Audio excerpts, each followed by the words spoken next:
Islam di Indonesia juga Islam ukhuwah. Bukan Islam yang sendiri-sendiri. Hingga kemudian mulailah masuk Islam yang fardi menurut saya gitu. Dulu kan kalau di kampung kita habis sholat, kita salam-salaman, keliling, Allahu Akbar. Luar biasa. Tapi kemudian menjadi persoalan, nggak ada hadisnya juga. Ya kalau bid'atin dolalah. Kalau dolalah finnar, ya gimana? Ya udah, pokoknya habis sholat ya bubarnya diam-diam. Ada lagi. Repot. Caranya repot. Apa coba di Islam ya? Sendi-sendi Islam yang tidak ada ukhuwahnya, yang tidak ada silaturahim, hampir semua ada. Sebentar lagi kita bakal puasa Ramadan. Zaman kecil kita dulu, kita masih sempet tuh nganterin makanan berbuka buat si fulana, terus kita pun dapet. Sekarang, nah orangnya pulangnya jam 8 malam, jam 9 malam. Jangan-jangan besok kita nggak terawihnya kayak tahun-tahun sebelumnya. Nggak pernah dapat terawih kecuali di awal sama di akhir. Karena kesibukan. Nah ditambah lagi persoalan dari memberi. Woi keren. Bukan cuma datang tapi memberi. Siapa yang pengen punya duit 1 miliar?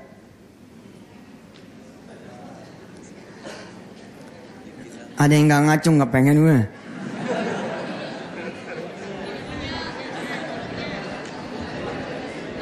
Siapa yang pengen punya 10 miliar?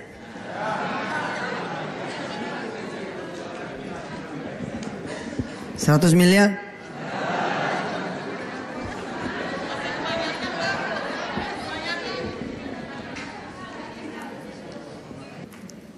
Ya mulai perjalanannya. Perjalanannya dimulai. Dulu saya punya impian pengen punya duit 4 triliun. 3T, 4T nyampe tuh. Nggak nyampe 2 tahun, 3 tahun ya udah nyampe. Nyampe banget. Sekarang saya nyanangin punya 10 triliun. Bingung ya? Bener tuh satu itu. Punya segitu. Allah Maha Kaya. Tapi kalau cuma cita-cita, cuma jadi impian, nggak ada action yang mengikutinya, mana bisa. Saya sebut sekarang satu aja misalkan actionnya. Pulang dari sini, nolin tabungan. Pulang dari sini, nolin kemudian deposito kalau ada. Nolin itu emasnya, cincinnya semuanya. Sedekahin itu motornya, mobilnya.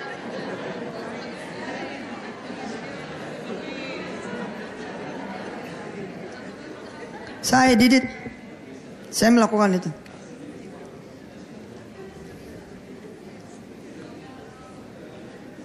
Saya dialog sama Allah. Saya pengen punya 1000 pesantren ya Allah. Beli tanahnya, bangun asramanya, bangun masjidnya, bangun sekolahnya. Kira-kira 3 miliar. Jadi kalau 1000, ini kira-kira 3T. Kasih saya ya Allah. Tahu Allah ngasih berapa sekarang ke saya? Masih 3.000. Bukan 1.000. 3.000 tuh tiap minggu nambah terus tuh jumlahnya. Nambah terus. Ada dialog kecil saya dulu sama Allah. Supaya saya bisa punya itu duit untuk bisa beli tanah, bangun sekolah, bangun asrama, bangun masjid. Lalu saya gratisin semua biaya pendidikannya. Kasih saya usaha ya Allah. So saya list. Usahanya apa aja? Pengen punya rumah sakit. Pengen punya sawit. Pengen punya tambang ini, tambang itu. Pengen masuk ke bisnis transportasi darat, laut, udara. Termasuk saya tulis itu. Pengen punya asuransi. Iya benar. Termasuk saya tulis, saya pengen punya perusahaan insuran. Karena menurut saya, ini kalau insuran di tangan orang yang salah, waduh. Berapa ya bos? Berapa asuransi di tangan orang yang salah? Dia akan pakai itu kekuatan dana orang buat dakwah agamanya, buat dakwah institusinya. Tapi kalau dipegang sama orang-orang yang berakhlak, sebaik-baik uang dan kekuasaan adalah di tangan orang-orang yang saleh, insya Allah. Ternyata Allah membersihkan tangan saya. Saya punya semua itu gitu. Ya ada hotel, ya ada pom bensin, ya ada transportasi darat, laut, udara. Ya ada tambang emas, tambang nikel, tambang-tambang yang lain. Tanpa perlu saya punya. Dulu saya nggak ngerti jawaban Allah bisa kayak gitu. Pokoknya saya mau doa aja, digariskan, tulis, catat, doa. Dan berjalan. Subhanallah. Ada orang punya rumah sakit, terus dia bilang sama saya, Ustaz, tahun ini kita bangun 7 rumah tahfiz. Sama toh? Sama seakan-akan saya yang punya rumah sakit itu. Ada orang punya tambang emas, ya. Kemudian dia bilang pada saya, Ustaz, kita pengen bikin rumah tahfiz nih. Nanti dananya biar dari kami orang. Sama seperti saya punya tambang emas. Saya bilang, kasih saya rental mobil yang gede sekalian. Nanti untungannya buat rumah tahfiz. Allah pertemukan saya juga sama pengusaha-pengusaha rental mobil. Yang kemudian mereka membangun rumah-rumah tahfiz. Saya bilang saya pengen punya restoran. Keuntungannya nanti untuk anak-anak yang menghafal Quran. Ya Allah bagi juga. Allah perkenalkan saya dengan Mas Mono, Mas Jody, dan kawan-kawan. Yang sedekahnya itu udah di atas 30% dari seluruh penghasilan dia. Sama itu. Ternyata hitung 3.000 rumah tahfiz.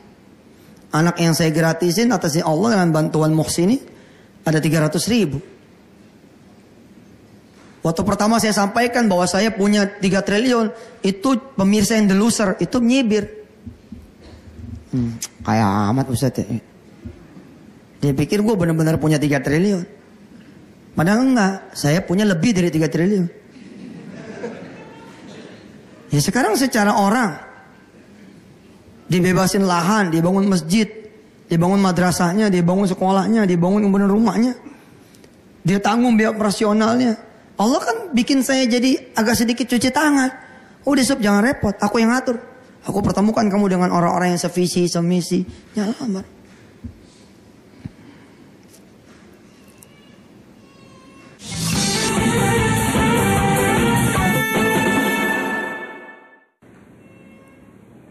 Nah ketika kemudian saudara misalkan tadi saya bilang mau punya 1 miliar, nggak mau. Mau punya 2 miliar, nggak mau. Maunya berapa? 10 miliar, 100 miliar. Oke. Apa actionnya? Sederhana actionnya. Ya jalan aja. Tapi banyakin silaturahimnya. Banyakin kemudian sedekahnya. Nyampe. Terus beri bobot. Bobotnya apa?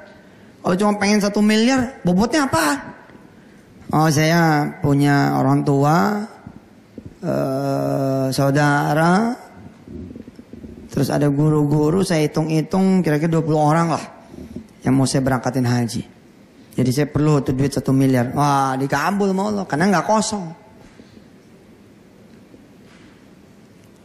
Saya pengen punya 10 miliar nih, terus Allah nanya buat apa duitnya? Yang punya rumah sakit, nanti mau saya gratisin orang-orang yang tidak mampu. Subsidi silang dari yang mampu. Saya juga mau punya mobil jenazah yang boleh dipakai sama orang-orang trial kalau pengen nyoba. Ya punya sensasi sedikit lah. Ngerasain begitu bagaimana di mobil jenazah. Saya pengen buka pemakaman umum yang saya gratiskan buat orang-orang. Sekalian sama kain kafannya, sekalian sama kerandanya, sekalian sama biaya ini, dia itunya. Oh, saudara dapat lebih nanti. Pasti punya lebih.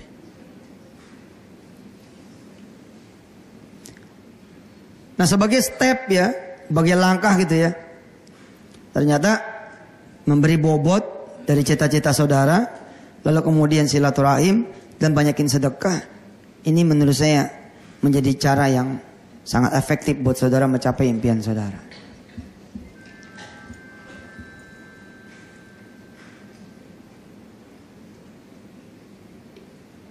Dulu saya nggak paham tuh ya. Ada guru-guru saya ngomong begini. Sof, lu mau mobil?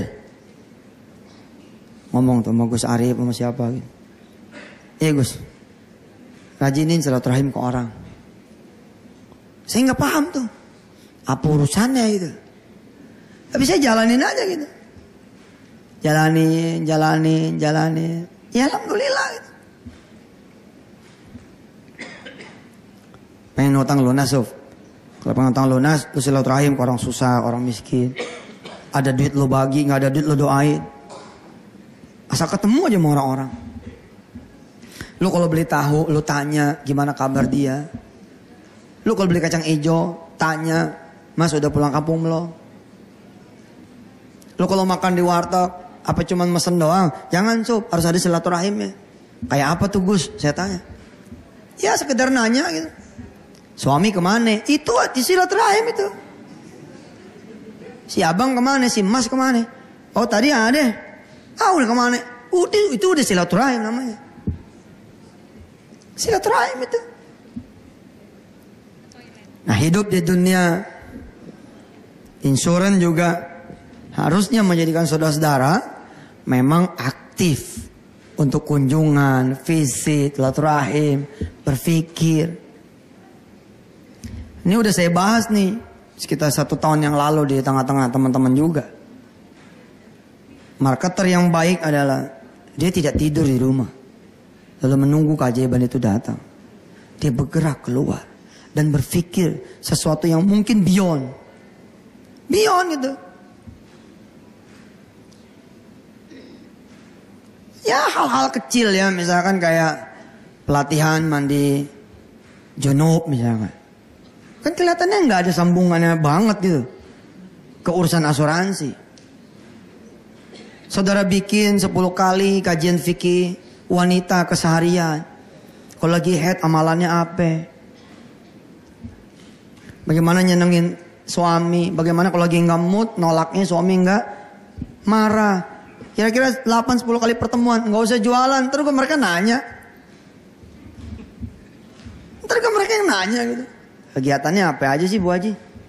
Saya marketing asuransi nih. Asuransi apaan? Takaful. Apaan sih? Ngaji aja dulu, gampang itu mah. Ya, tunjukin Anda gak punya pretensi apa-apa. Kenapa misalkan? Ya semua tentu saja izin Allah. Tapi kalau diperhatikan misalkan. Kenapa izin Allah misalkan? Omongan saya didengar ketika bicara tentang sedekah. Saya nggak punya kepentingan terhadap sedekahnya orang-orang. Enggak. Mana sedekah lo sini gue bawa buat pesantren biar tambah gede.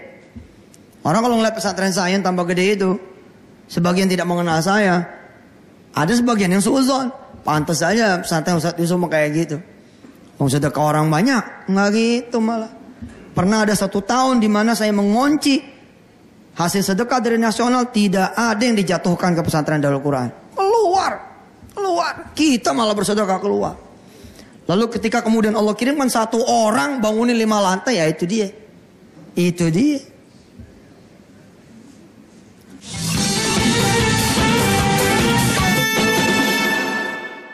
Ada seorang kiai juga datang pada saya. Ustaz, bagi-bagilah. Kalau ada sedekah orang bagi-bagi. Emang? Iya, jangan sendiri aja. Insyaallah Kiai. Tapi saya bagi ilmunya nih. Apa ilmunya? Kalau ada orang ngasih sedekah, pakai aja 10%, 90%-nya sedekah. Nanti jadi lebih banyak lagi. Maksudnya, orang nganterin semen 10 sak, pakai aja 1, 9 bagiin aja. Nanti datang 90. Pakai 10, 80 bagiin aja. Nanti datang 800. Datang 800 kan kira-kira 2-3 truk. Ambil aja 100. 700 lebih, bagiin aja. Nanti ada orang datang, bikinin salat lantai. Apa kepentingan saya misalkan? Nggak ada, kepentingan saya lah ente bersedekah, ngerasain ilmu sedekah, mendapatkan fadilah sedekah. Nah itu yang saya rasa itu, oh jangan-jangan insya Allah lah mudah-mudahan bukan karena ria atau sum'ah, oh mungkin karena itu. Getaran nggak ada kepentingannya itu ngalir itu, ngalir. Saudara yang laki-laki gitu ya, bikin pertemuan 10 kali bisa menerjemahkan Al-Quran. Atau saudara bikin kajian tafsir. Kan gak ada kaitannya sama insuran tuh. Gak ada kaitannya sama dunia marketing. Tapi itu dia memberi aja dulu. Memberi aja dulu. Bangun hubungan. Memberi. Wah keren sekali. Saya zaman dulu tuh suka iseng juga lagi. Saya suka datang ke orang. Assalamualaikum, Pak. Waalaikumsalam. Hari ini jangan masak ya. Loh tuh, kalau gue gak masak, makan apaan? Iya, biar si Nunun yang masak. Udah pokoknya hari ini Pak gak usah masak lah. Padahal pada saat saya ngomong seperti itu, gue gak punya duit buat beli makanan buat diri saya. Zaman dulu Pak. Beda sama sekarang. Tapi senang begitu. Habis itu saya tinggal ngomong sama Allah. Ayo tuh, jangan pengen ngasih nih. Lah berapa urusannya? Orang udah gak masak, saya gak masak lagi. Allahu Akbar. Jam-jam 9 dapat rezeki. Kita jalan ke pasar, kita masakin dia. Allahu Akbar. Benar. Kita datang ke guru-guru silaturahim. Ustaz, udah pergi umroh belum? Boro-boro gua ke Tanah Suci. Ke Tanah Abang aja gua belum. Ya udah, nanti Maret berangkat. Bener loh. Benar insya Allah. Lah saya ngomongnya bulan Juli. Ngomongnya bulan Juli. Lah Maret kan masih setahun. Terus saya dapat apa? Dapat doa. Gue doain lo. Biar lo banyak duit. Biar kejadian ngomongin gue. Ngajak simpo ya sekalian 2. Iya udah 2 gak apa-apa. 4 gue boleh. Bener nih. Udah asal Ustaz doain saya. Itu gue doain tiap sholat gue doain. Coba. Doa dia tiap sholat yang membuat saya berhasil memberangkatkan dia umroh. Subhanallah. Sebagian teman-teman saya di loser. Ntar gue ditagih Ustaz. Kita ngomong sama dia Maret tuh gue ditagih sama dia. Ya ente mah. Berarti ngomong sama orang tua gak pernah juga. Ya gak pernah lah. Kita kan ngukur kantong kita ya salah loh. Jangan ngukur kantong. Datang ke orang tua. Ya silaturahim juga tuh kan. Malah degretas silaturahim diantaranya adalah ke orang tua. Bilang sama orang tua. Mak, mau pergi haji. Mau banget. Yaudah, tahun depan. Mak insya Allah pergi haji. Lu dari mana lo? Mak doain aja. Insya Allah. Mendingan gak usah mikirin mak pergi haji kali bayar utang lu aja dulu sama mak. Lu punya utang sama mak. Utang cincin lu pakai kan. Itu aja dulu dipikirin. Itu mak iya mak. Tapi insya Allah pokoknya doain dah. Ya dah. Mak mana sih yang gak doain anaknya? Coba Allah. Sejak kita pulang kita mengutarakan sama dia doa sama kita terus. Doain kita terus, ya Allah anak saya datang. Saya tahu dia urusannya banyak. Tapi dia lagi ngedoain saya juga pengen doain dia biar benar-benar berangkat. Bukan cuma saya tapi dia juga berangkat sama suaminya. Pergi bu, 2 tahun lagi itu berangkat. Ngeteh di depan Masjidil Haram. Maknya nyindir. Subhanallah. Di antara anak emak lu doang yang miskin. Susah. Laki lu gue miskin kuadrat. Tapi emang Allah maha kaya. Minum teh susu depan Masjidil Haram. Iya mak.